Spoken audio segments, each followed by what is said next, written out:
Well, welcome to the show. This is 99.3 Nigeria Info. Welcome to the second half of Dailies today. On the show today, we're streaming live right now on Facebook and YouTube. It's Nigeria Info 99.3. Jimi Disu joins me right now. Good morning. Good morning, everybody, and happy weekend to you all. Yeah, happy weekend to you from here too. My name is Wemimo Adewuni. Let's get started right now. PTO. Okay, I got it.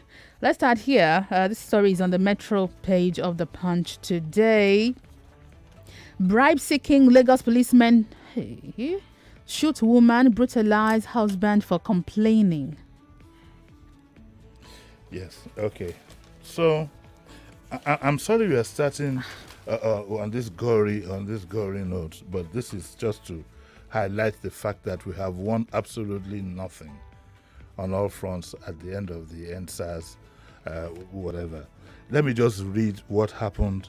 What happened to this woman in Ikorodu. The woman is a fashion designer, Rukayat Salami, and she has a husband, Ibrahim, who was battered by policemen for complaining about the shooting of his wife. According to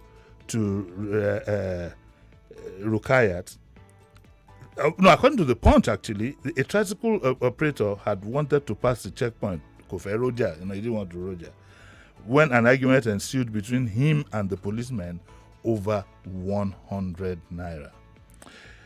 Now, the matter reportedly degenerated and the policeman opened fire. Okay? Then in the ensuing melee, bullets hit 34-year-old Rukayat in the stomach. Now, Rukayat wasn't part of the melee, she wasn't in the tricycle, but he hit her.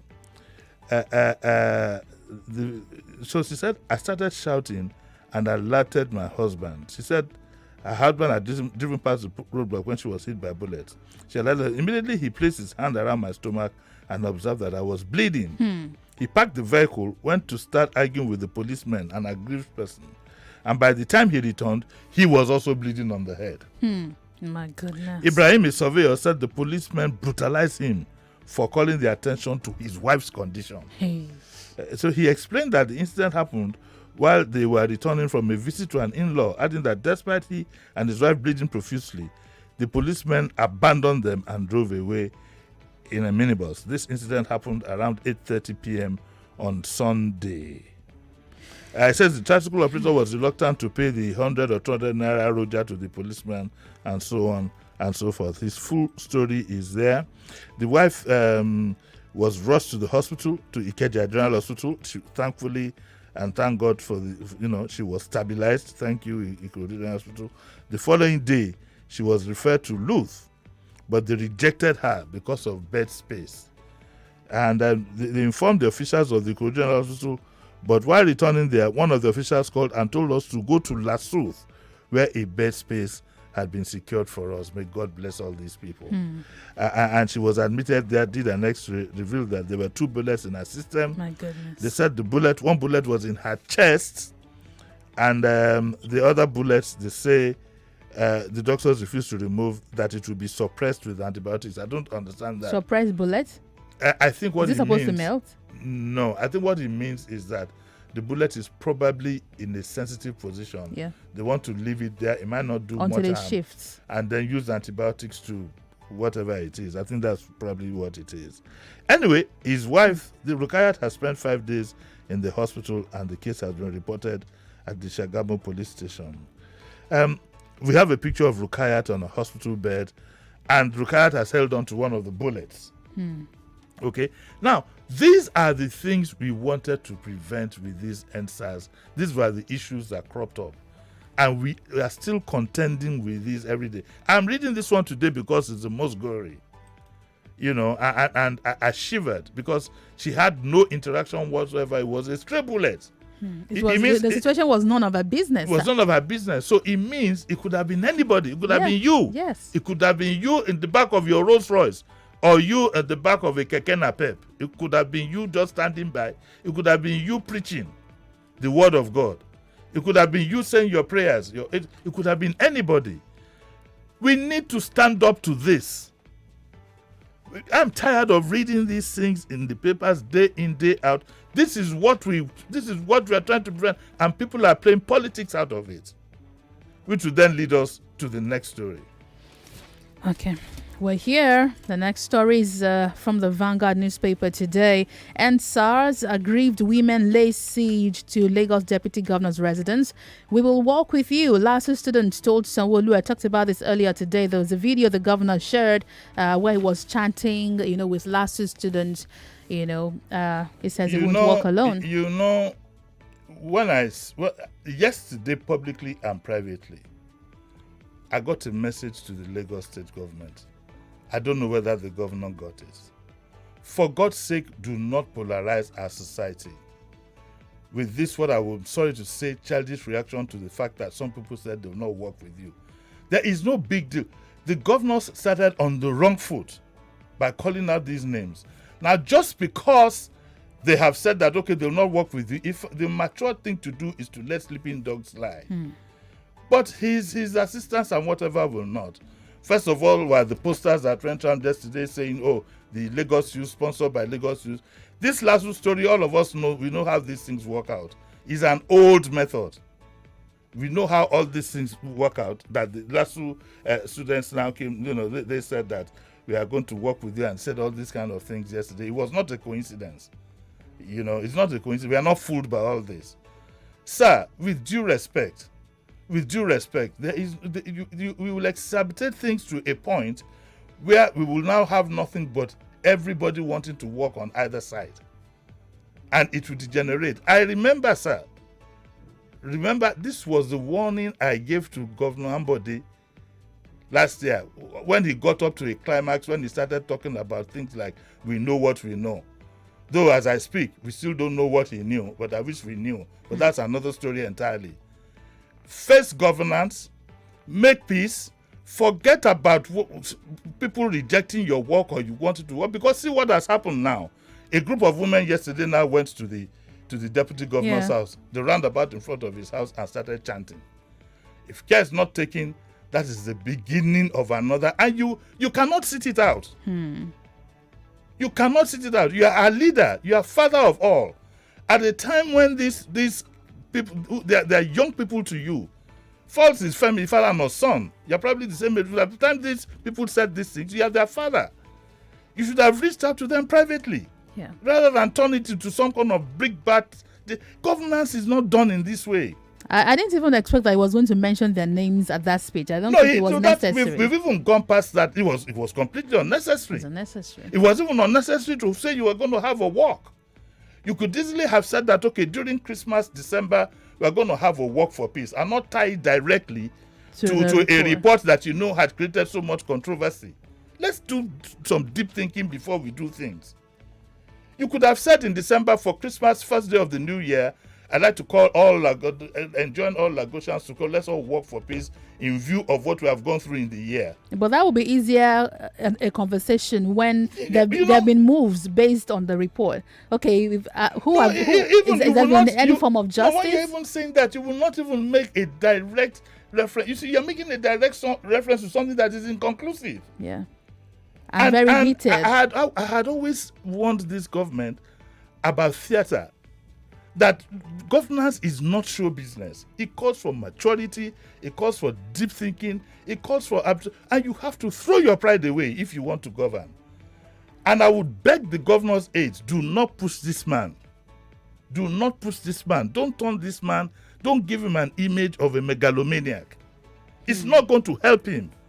I've said this publicly, not just to a former governor. I've said this even to some activists. I will tell them, these are the realities of life. This is how far you can go. This is what is doable. This is not. If you don't believe me, ask other people who will tell you the truth, which is a difficult thing to get. They will always tell you things that, I know he's surrounded by various, I've had those reports, surrounded by those arguments. No, you cannot tell the governor to do this. That is not, Mr. Sanwo-Olu, please, I urge you, this idea of a walk, just let it die before it blows up. Because yesterday's, I saw the video of some ladies. Yes, and that is the beginning if not nipped in the bud, of something that could blow up into a big embarrassment. And you're the chief security officer, you need to look at the full implications of this. So let's stop pitching people. Let's students go read your books. Let's stop pitching people against each other. Those who are for LASU and those who are for work and not for work. We run the risk of having a pro and against at that meeting. The policemen would of course want to protect the governor and maybe attack these people. It just could get messy. It totally could get messy. If you say NSAS, those who wanted to commemorate NSAS should not do it because there was potential of security risk. Isn't this also a potential risk? I made a private representation to top of it because I do this sometimes. You talk to them privately. And what I saw top to bottom was ego. Ego. What else do these people want? They can't be talking to the governor like this. That's what governance is all about. Is a servant, sir. You have to take like my good uncle AKD. He said when you get to a point as an elder, when the young man slaps you, you tell them that no, that's the way you greet each other. You have to absorb. You have to be absorbent. Please, Mr. Sanwo-Olu, please do not create another crisis for us in the state. Do not, because we will not forgive you if that happens. We will not. The video that went viral, before you know it, it will turn to abusive songs. So what happens? So if the false guy and the Seun Kuti guy now move people to the front of LASU or the front of your office, and all kinds of exchanges take place, it's avoidable. It is. Now let's move on. Okay, let me take a few comments because social media is agog. Let's see. Robert Patrick, Damola Akinrimade says pro Buhari supporters will say it was a lie. What part are you talking about? Okay, that the man and the husband made up the story to discredit the government. Really? That's sarcasm. Come on. Jude Olabanji, I don't blame the police at all. I blame you all out there in the media who want to sound nice with the police and you don't want to say things as they are. What are you talking about? Whatever the police and the army was said to have done on 2010-20, they did it. But you are all looking for white paper all over the place. So we should... Okay, let me just move on to the next paper. You guys, sometimes I don't understand.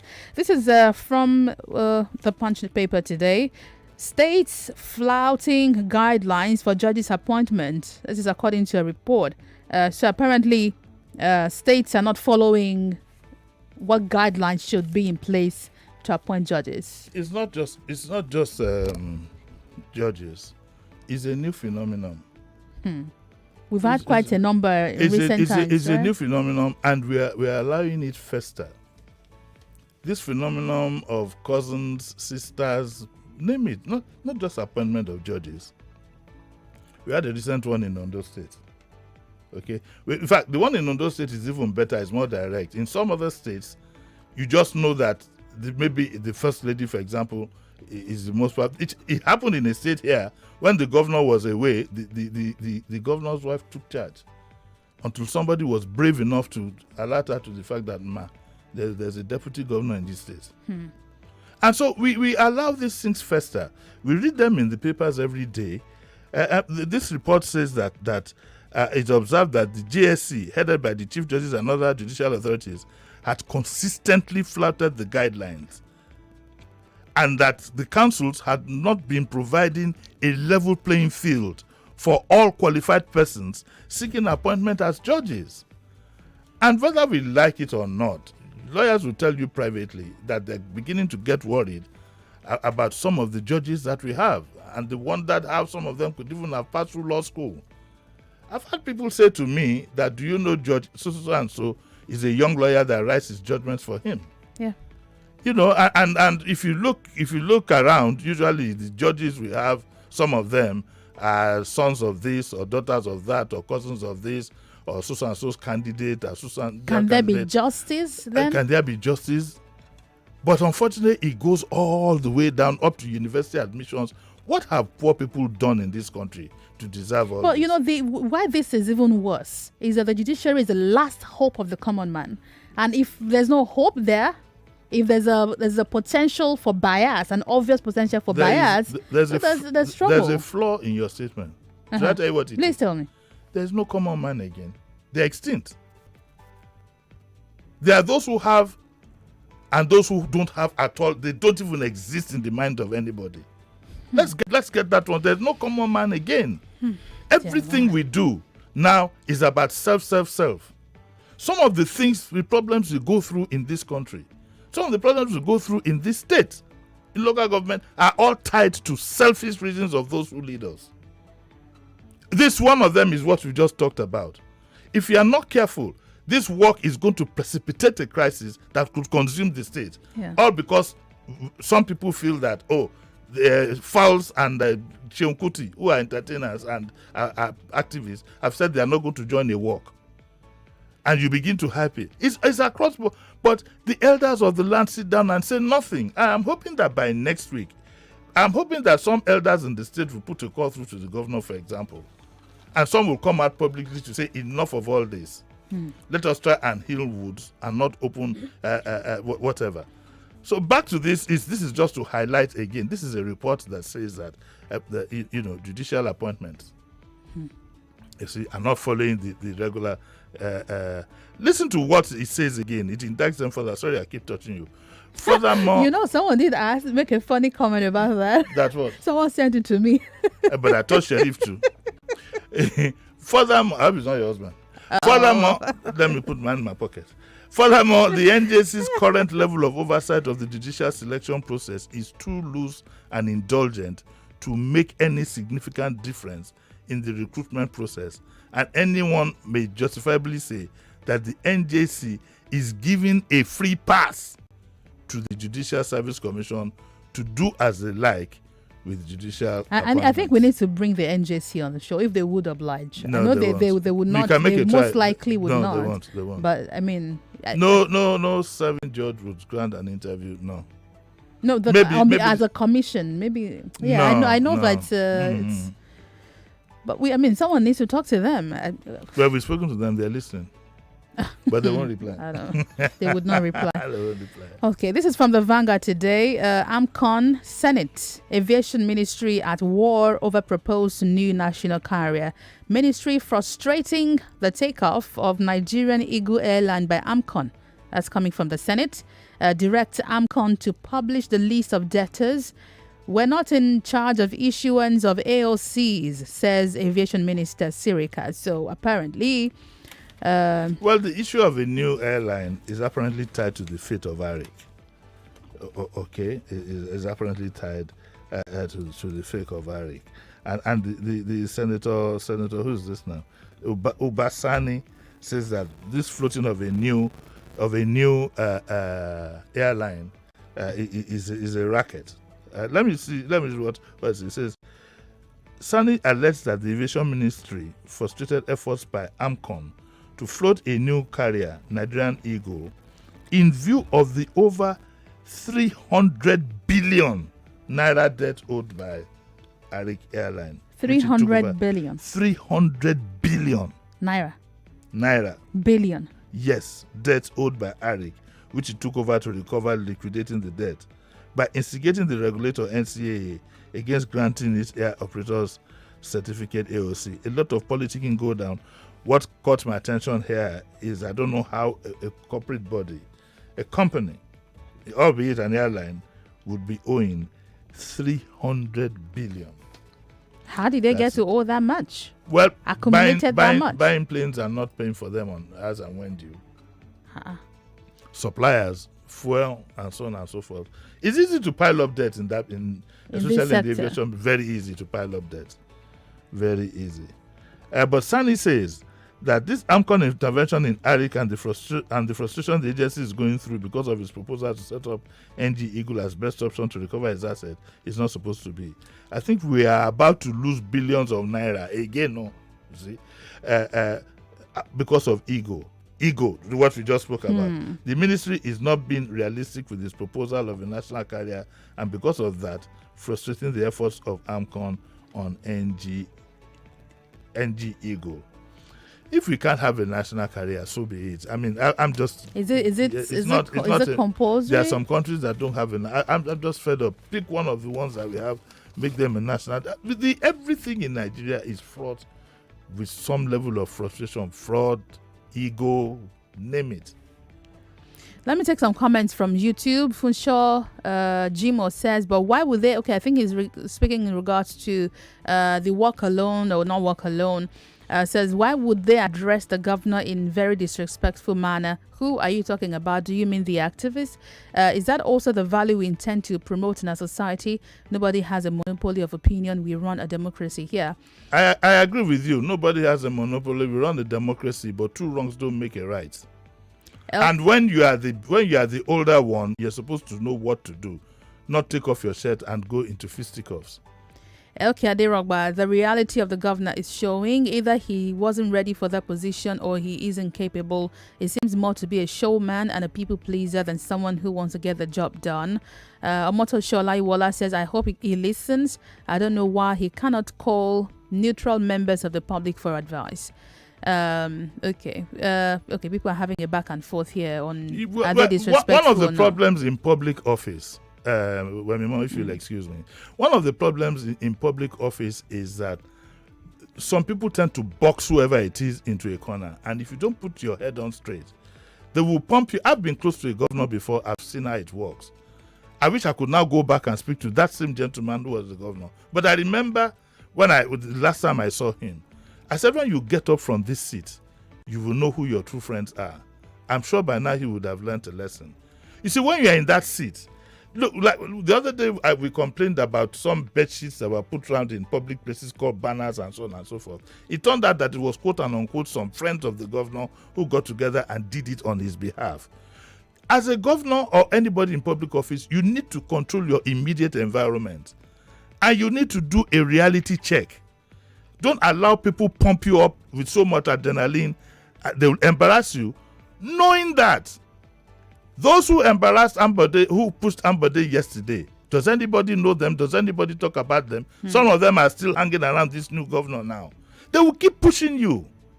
They will keep pushing you. They will make sure you make enemies of those who will tell you the truth. You know, the truth is very, very hard to consume. But instead of me to tell anybody to pump you up with wrong information, I'll just keep my mouth shut. That's the danger that we have.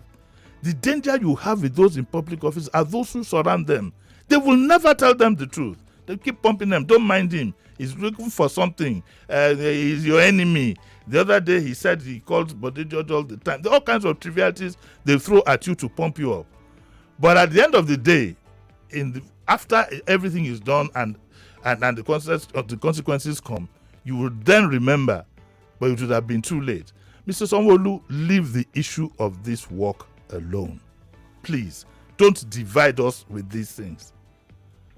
Okay, someone here says it has a capacity to unite the country. Talking about unity, this is in the Vanguard newspaper today. This is Ohuabunwa. He's a convener for the New Nigeria Group. He's also a presidential aspirant. Yes. Sam Ohuabunwa. Yes. It says it can unite the country. Well, no, Sam Ohuabunwa is he worked in the private sector and got to MD level. I'm trying to remember. I know it was a pharmaceutical company. And he has a relatively clean slate. But when he says, given his own experience that I know, when he says that if I become president by God's grace in 2023, within the first 100 days of my presidency, insecurity in Nigeria will come under control. Uncle Sam, I beg, please don't go along that route. Give us a concrete plan. Don't. We are not taken in by such things again. Not anymore. Not anymore. Please, not anymore. Making general statements about 100 days, all these incessant killings, abductions, kidnappings will be well controlled. The current man said it, and we thought that with his experience as a general, not just an ordinary general, a super general and the former president. But see where we are now. See where we are. So stay out of things that are not under your. You've not been president. You don't work for government. So what formula would you have for ending this thing in 100 days? In 100 days. He also says on the rising cost of food and poverty, is easy to resolve. You need to be in government. You need to be in government to know these things. Let's not turn this campaign into the normal expletives that we hear all the time. We would like to hear and deal with something that is completely concrete. So, Mr. Ohuabunwa, you still have a lot of work to do. In principle, I'm glad you came out. If anything at all, I want to see my president who can mount a stage, world stage, deliver. If that is all I get, might forgive all other things. No, I cannot. That's a joke. Yeah, That's just a joke. That's a joke. No, it's just a joke. Speaking is not enough. Yes, but please get serious. Come out. If you don't know about defense, just say so clearly.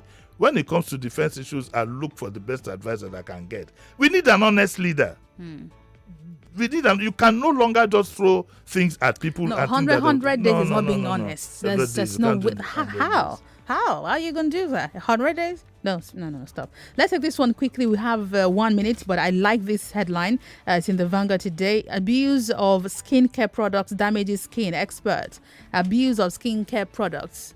Be careful what you use. This is again to talk to especially our yellow fevers. I'm sure those of you who listen to Fela's music know about yellow fevers. I have one campaign, 2 words only: stop bleaching.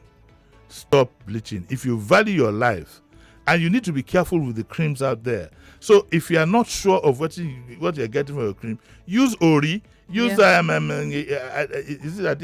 coconut oil. These things are safe. Or speak to a dermatologist. Remember that when you rub a cream, part of it could find its way into your bloodstream. So you need to be very, very, very, very careful. And look out for those who used it 10 years ago and see what they look like. Thank God, some of them, they can use Ibono and everything to cover the neck. Watch out. Stay in one corner. The day the Ibono comes off, you'll be surprised at what. Let me get out of here. Guys, Jimi, let me go. Okay, Jimi will be back at 9 o'clock. After the break is the news, and after that it's hot takes.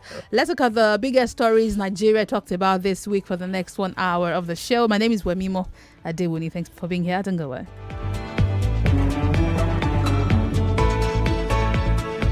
.3 Nigeria Info. We are more than just radio. Subscribe to our YouTube channel at Nigeria Info FM. Check us out on Facebook at Nigeria Info 99.3. Follow us on Twitter at Nigeria Info FM and on Instagram at Nigeria Info FM Lagos for live updates as it happens. 99.3 Nigeria Info. Let's talk.